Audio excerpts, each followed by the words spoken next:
আসসালামু আলাইকুম ভিউয়ার, সকল প্রশংসা মহান আল্লাহ তাআলার নামে। আজকে শুরু করছি একটি রিক্সা বা ভ্যান গাড়ির 48 ভোল্ট কন্ট্রোলার সার্ভিসিং। এই কন্ট্রোলারগুলো আমরা যখন সার্ভিসিং করি তার রোগগুলো ধরি 4-5টা স্টেপে চেক করার পরেই। এই যে দেখতে পাচ্ছেন মোটর সার্ভিসিংয়ের তার, এই সার্ভিসিংয়ের তারের মাপ আমরা প্রথমে দেখব। তারপরে আমরা এই কন্ট্রোলারগুলোর যে পিকআপের আইসি লাইনের যে ভোল্টেজগুলো আসে সে ভোল্টেজ দেখব, এমনকি পিকআপের তারের ভোল্টেজ দেখব। এই ভোল্টেজগুলো চেক করার মাধ্যমে আমরা বুঝতে পারবো এই কন্ট্রোলারের কী সমস্যা। তো এই কন্ট্রোলারে আমরা এই যে সার্ভিসিং যে হলুদ সবুজ ব্লু তার আছে, এমনকি লাল কালো ব্যাটারি লাইনের তার আছে, এই 5 তারের মাপ দিলে আমরা বুঝতে পারি ড্রাইভার সেকশন ভালো আছে কিনা। আর এখানে লাল কালো পিকআপের তার আছে, এই তার মাপ দিলে আমরা বুঝতে পারি পাওয়ার সেকশন 14-15 ভোল্ট থেকে 5 ভোল্ট রিলিজ করতেছে কিনা। তো এই কয়েকটা মাপ দিলেই কিন্তু যে কোনো কন্ট্রোলারের সমস্যা ধরা যায়। তো সেই লক্ষ্যে আমরাও সেইভাবেই কাজ করতেছি। এই কন্ট্রোলারটি আমার দোকানে আসছে সার্ভিসের জন্য, তো আমি এটা দেখতেছি। তো দেখে এটার ড্রাইভার সেকশনের মাপ সঠিক পেয়েছি, যার কারণে আমরা পাওয়ার সেকশনের আইসি লাইনের যে ভোল্টেজগুলো এই ভোল্টেজগুলো চেক করতেছি। তো সেই ভোল্টেজগুলো চেক করতে আমি দেখতে পাচ্ছি চাবির লাইনে ভোল্টেজ ইনপুট হচ্ছে, কিন্তু আইসির লাইনের এমনকি পিকআপের লাইনে যে 5 ভোল্ট হবে সেই ভোল্টেজটা হচ্ছে না, যার কারণে আমরা এই কন্ট্রোলারটি চালু করতে পারছি না, এমনকি চালু হচ্ছে না। এইটাই হলো এই কন্ট্রোলারের মূল সমস্যা। তো সেটাই আমরা ধাপে ধাপে দেখব, এমনকি কিভাবে কি কাজ করি না করি এই বিষয়গুলো তুলে ধরব। তো এটার মাধ্যমে আপনারা এই ধরনের কন্ট্রোলার মেরামত করতে পারবেন। এই ভিডিওতে যে তথ্যগুলো আমরা তুলে ধরব, প্রথমে আমরা দেখতেছি এখানে একটা 10-13 ট্রানজিস্টর আছে। 10-13 ট্রানজিস্টরের দুই পাশে 51 ভোল্ট, আরেক পাশে 50 ভোল্ট হবে, আর মাঝবিনে ভোল্টেজ হবে 14 ভোল্ট বা 15 ভোল্ট। সেখানে ভোল্টেজ পাচ্ছি আমরা অনলি 2 ভোল্ট। তো যার কারণে এটার যে 5 ভোল্ট ট্রানজিস্টর আছে সেই ট্রানজিস্টরের ইনপুটে যে ভোল্টেজটা হবে সেই ভোল্টেজটাও আমরা পাচ্ছি না। ইনপুটের ভোল্টেজটা তৈরি হয় 10-13 ট্রানজিস্টরের মাস পিন থেকে। 10-13 ট্রানজিস্টর তো আমরা দেখব। 10-13 ট্রানজিস্টর আমরা হাত দিয়ে দেখতেই চোখের যে একটা মাপ আছে, চোখের মাপ অনুযায়ী আমরা দেখতে পাচ্ছি ট্রানজিস্টরটা পোড়া। আপনাদের একটু জুম করে দেখানো সম্ভব হলে দেখাচ্ছি, আপনারা দেখলে যারা মেকানিক আছে বুঝবেন। এই জায়গায় দেখেন পোড়ার মতো অবস্থা। তো এই ট্রানজিস্টরটা পুড়ে গেছে। এই ট্রানজিস্টরটা আমরা মূলত চেঞ্জ করব। চেঞ্জ করে আমরা সমাধান করব। তো এই ধরনের সমস্যা হলে অবশ্যই আপনারা যদি 5 ভোল্ট না পান, এই 10-13 ট্রানজিস্টরটি চাবির লাইনের গোড়ায় থাকে সেই ট্রানজিস্টরটা চেক করবেন। এটা চেঞ্জ করে তারপরে আমরা দেখব আমাদের 5 ভোল্টটা আসে কি না। এই ট্রানজিস্টরটা তো খারাপ। এই ট্রানজিস্টরটা খারাপ হওয়ার পেছনে অবশ্যই কিছু একটা কারণ আছে। এই ট্রানজিস্টর সহজে নষ্ট হয় না, সেই জায়গায় এই ট্রানজিস্টর নষ্টই শুধু না, পুরে একরকম নিচে ফেটে গেছে। তো এই হলো বিষয়। তো এই ট্রানজিস্টর লাগানোর পর আমরা দেখব এই ট্রানজিস্টরের আউটপুট পিনে যে 14 বা 15 ভোল্ট হয় সে ভোল্টেজটা আসে কি না, এমনকি এই কন্ট্রোলারটা সমাধান হয় কি না। তো আমাদের কাছে যে কোনো কন্ট্রোলার, ভ্যান গাড়ি, মিশুক গাড়ি বা ইজি বাইক গাড়ি বা বোরাক গাড়ির যে কোনো ধরনের কন্ট্রোলার নিয়ে আসলে আমরা অল্প সময়ের মধ্যেই সেগুলো মেরামত করে দিতে পারবো। তো আমরা কাজ শেখানোর বিষয়ে কিছু বলি। এটা হলো 78L05 ট্রানজিস্টর। এই 78L05 ট্রানজিস্টরের ভালো আছে না খারাপ আছে সেটা আমরা এখানে মাপ দিলেই বুঝতে পারবো। মিটারের স্কেলটা আমরা X1 বা X10 বা X100 দিয়ে আমরা এখানে বোর্ডের মাপ দেখব। 78L05 যদি শর্ট থাকে তাহলে 0 মাপ আসবে, আর যদি ভালো থাকে তাহলে ওমসের মাপ আসবে। তো এই পাশে আসতেছে শর্ট আর ওই পাশে 2 ওমস আসতেছে। আপনার মিটারটা খুব সুন্দর মতো ফলো করবেন। এই পাশে আসতেছে শর্ট মাপ। এই শর্ট মাপটা ট্রানজিস্টর যদি খারাপ হয় সেই ক্ষেত্রেও শর্ট আসে, এমনকি আইসি যদি খারাপ হয় সেই ক্ষেত্রেও শর্ট আসে। তো আমরা ধাপে ধাপে কাজ করব আর এই বিষয়টা আপনাদের দেখাবো। এই যে মাঝে ধরেছি আমি এই 78L05 ট্রানজিস্টরে, এটা 2 ওহমস আসছে। আবারও আমরা চেঞ্জ করব মিটার প্রোগটি, এটাও 2 ওহমস আসছে। আর আমরা যেই কন্ট্রোলার সার্ভিসিং করতেছি সেটাতে এক পাশে 0 ওহমস আসতেছে আর এক পাশে 2 ওহমস আসতেছে। যে পাশে 5 ভোল্ট রিলিজ হয় সে পাশে আসতেছে 0 ohms অর্থাৎ শর্ট দেখাচ্ছে। তো এটা মূলত এই ট্রানজিস্টর শর্ট হলেও এরকম হয়, এমনকি আইসি খারাপ হইলেও এই ধরনের সমস্যা হয়। তো আমরা ধাপে ধাপে কাজ করব, এমনকি দেখব। তো এটাতে কিন্তু 0 ohms আছে, এটাতে কিন্তু 2 ohms আছে। এই 2 ohmsটাই কিন্তু 78L05 গোড়ায় থাকার প্রয়োজন ছিল। তো আমরা ট্রানজিস্টর খুলে ফেলেছি। ট্রানজিস্টর খোলার পর কিন্তু যদি আমরা বোর্ডে মাপ দেই, সেই ক্ষেত্রে কিন্তু বোর্ডের যে ওমসের মাপ আসবে 2 ohms। এমনকি এখানে আরেকভাবে চেক করা যায়, পাওয়ার লাইন দিয়ে ট্রানজিস্টরটি 14 ভোল্ট রিলিজ করতেছে কিনা সেটা আমরা দেখতে পারবো। তো এই জায়গায় দেখুন 14 জায়গায় প্রায় 30-এর মতো ভোল্টেজ আসতেছে, কারণ আমরা এই জায়গা থেকে ট্রানজিস্টরটা খুলে ফেলছি। তো এরপরে আমরা ট্রানজিস্টরটা আবার আরেকটা লাগাবো, আরেকটা ট্রানজিস্টর লাগিয়ে দেখব। এমনকি এখানে আমরা দেখতেছি বোর্ডটা শর্ট গেছে কিনা। তো এখানে কিন্তু বোর্ড শর্ট আসেই, যার কারণে আমাদের ট্রানজিস্টর লাগিয়েও লাভ হবে না।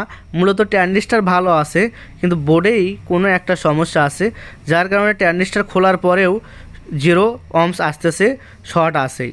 তো আমরা যেহেতু প্রতিনিয়ত কাজ করি, সেই জায়গায় বোঝা যায় যে এই 0 ohms যদি আসে, এই আইসি বা সিস্টেম আইসি এই দুইটার মধ্যে যে কোনো একটা যদি শর্ট থাকে, সেই ক্ষেত্রে এই 0 ohmsটা আসতে পারে। তো বোর্ডের আইসির সামনে একটা ছোট পিএফ আছে, এই পিএফটা আমরা মাপলেও বুঝতে পারবো আইসি শর্ট আছে কিনা। তো এই ট্রানজিস্টর খোলার পর পিএফের গোড়ায় আমরা মাপ দিয়ে দেখতে পাচ্ছি শর্ট, যার কারণে আমরা এই আইসিটা খুলে ফেলবো। আইসিটা খুলে আবার আমরা বোর্ডে মাপ দিয়ে দেখব শর্ট আছে কিনা, তারপরে আমরা বুঝতে পারবো যে সমস্যাটা কি। তো আমরা বোর্ডে মাপ দিচ্ছি, বোর্ডে আমরা বিপ মুডে দিয়েছি। তো এটা আপনাদের দেখানোর স্বার্থে, যার কারণে আমরা বিপ মুড থেকে চেঞ্জ করলাম। তো এখানে দেখেন 0 ohms আসতেছে আইসি খোলার পরেও, ট্রানজিস্টর আইসি দুটা খোলার পরেও 0 ohms আসতেছে। এটা কি কারণে আসতেছে সেটা আমরা এখন দেখব। তো এখানকার যে আমরা পিএফটা মাপতেছি, এই পিএফটা যদি খারাপ হয় সেই ক্ষেত্রেও 0 ohms আসতে পারে। এই জন্য আমরা পিএফটা খুলে এই পিএফটা মাপে দেখব যে মূলত পিএফের কিন্তু কোনো মান আসা যাবে না। তো আমরা মাপ দিয়ে দেখব মাপ আসে কিনা। তো এই তো আমরা মাপ দেওয়ার পর দেখতে পাচ্ছি এই পিএফটা মান আসতেছে, এমনকি 0 ohms আসতেছে, যার কারণে এই বোর্ডের 5 ভোল্টটা ড্রপ হয়ে গিয়েছিল। তো আমরা পিএফটা খোলার পর সঠিক মান বুঝতে পারলাম যে এটা পিএফের কারণেই আইসির লাইনটা বা 5 ভোল্ট লাইনটা জ্যাম হচ্ছিল, এমনকি শর্ট হয়ে যাচ্ছিল। পরবর্তীতে আমরা আরেকটা বোর্ড নিলাম, এই বোর্ডে দেখেন পিএফের কোনো মান শো করতেছে না, এই পিএফটি ভালো আছে। আমরা এই পিএফটি ওই জায়গায় লাগাবো, যদি খারাপ থাকতো তাহলে এটাও মান শো করতো। এই ধরনের পিএফ যদি মান শো করে সেক্ষেত্রে খারাপ ধরে নিতে হবে। এই যে দেখেন এটার মাপ শো করতেছে, এটা হলো খারাপ। তো এটা চেঞ্জ করে আমরা এই পিএফটা খুলে ওখানে লাগাবো, এমনকি তারপরে আমরা আইসিটাও লাগাবো।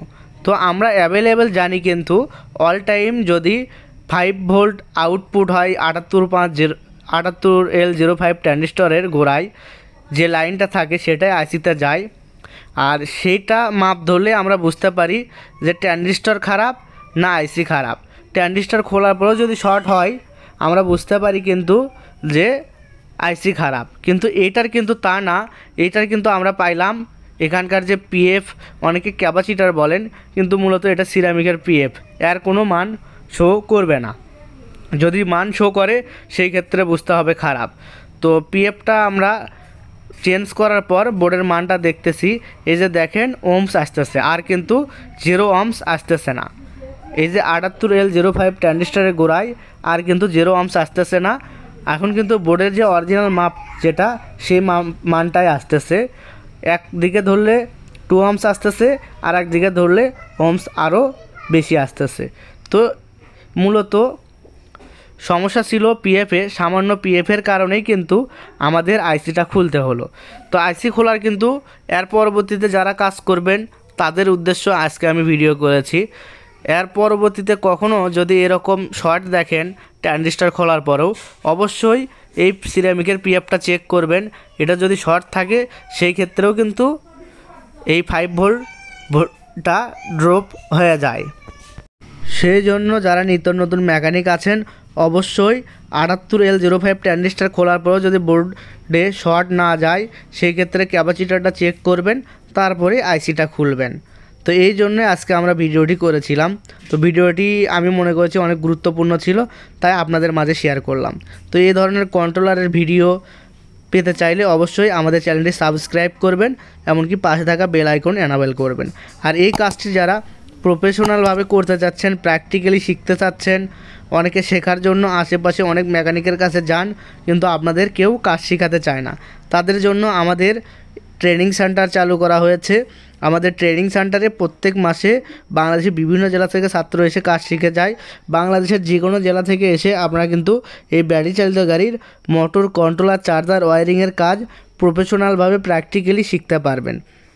তো আমরা যে ট্রানজিস্টরটা এমনকি টিএফ চেঞ্জ করলাম, তারপরে আমরা ভোল্টেজ চেক করতেছি, ভোল্টেজ চেক করে সঠিক আসে কিনা দেখতেছি। এ তো দেখেন 5 ভোল্ট চলে আসছে। সামান্য একটা পিএফ খারাপের কারণে কিন্তু এই ভোল্টেজটা ড্রপ হয়ে গিয়েছিল। অনেক সময় এরকম পিএফ খারাপ হলে অনেক মেকানিক আছেন যে ধরতেই পারেন না কি খারাপ, এমনকি সমাধানও করতে পারেন না। তো সেই জন্য অবশ্যই আপনাদের একটি ওস্তাদ ধরতে হবে। ওস্তাদ ধরলে আপনারা এই ধরনের কাজ সুন্দরভাবে শিখতে পারবেন, এমনকি করতে পারবেন। আমি বলি কন্ট্রোলারের যত প্রকার সমস্যাই হোক না কেন, ইনশাআল্লাহ যদি সঠিক গাইডলাইন আপনারা পান তাহলে মেরামত 100% হবে। তো এটার যে হলুদ, সবুজ, ব্লু আইসি লাইন যে আছে, এই আইসি লাইনে ভোল্টেজ 5 ভোল্ট থাকতে হবে, সে ভোল্টেজটাও আমরা টেস্ট করলাম। তো এখন এই সকল ভোল্টেজ ক্লিয়ার আছে। এখন আমরা মোটরে বা এই গাড়িতে লাগিয়ে চেক করব, চেক করে দেখাবো এটার কাজটা 100% হয়েছে কি না। তো আমি প্রথমে ভোল্টেজগুলো চেক করে নিলাম। ভোল্টেজগুলো চেক করা মোটামুটি শেষের পর্যায়ে। তো এখন আমি দেখলাম যে পিকআপের যে সবুজ তার সেখানে ভোল্টেজ আসে কি না। তো সেখানে দেখলাম ভোল্টেজ নাই, সেই ক্ষেত্রে ভালো। কখনো পিকআপের সবুজ তারে যদি ভোল্টেজ আসে সেই ক্ষেত্রে বুঝতে হবে সিস্টেম আইসি খারাপ। তো এটা কমপ্লিট হওয়ার পর আমি এখন এই যে গাড়িতে লাগাচ্ছি, গাড়িতে লাগানোর পর গাড়ি চালিয়ে দেখাবে যে ভাইয়ের এই গাড়িটি, এই কন্ট্রোলারটি কিন্তু 4-5টা মেকারের কাছ থেকে ঘুরে আসছে, তারপর আমার সার্ভিস সেন্টারে আসছে। আপনারা জানেন এই কন্ট্রোলারের দাম কিন্তু অতিরিক্ত 15 থেকে 1600 টাকা, অথচ এর সার্ভিসিং বিল আমার কাছে নিয়ে আসছে যে টাকায় লাগুক না কেন এটা অরিজিনাল কন্ট্রোলার, এটা সার্ভিস করে দেন। আমি বিল করেছিলাম 550 টাকা, ভাইটি আমাকে খুশি হয়ে 500 টাকা দিয়েছে। তো এই ধরনের কাজ যদি করা যায়, কঠিন কাজ হলেও যদি সঠিকভাবে আপনারা করতে পারেন 100% রেজাল্ট আসবে। তো এই তো দেখুন ভ্যানটা রেডি হয়ে গেছে। এখন মূলত এই গাড়িটি এই ভাইয়েরই, যে ভাইকে দেখছেন গাড়ি চালাচ্ছে, তো এই ভাইটি আমাদের কাছ থেকে বিদায় নিলেন।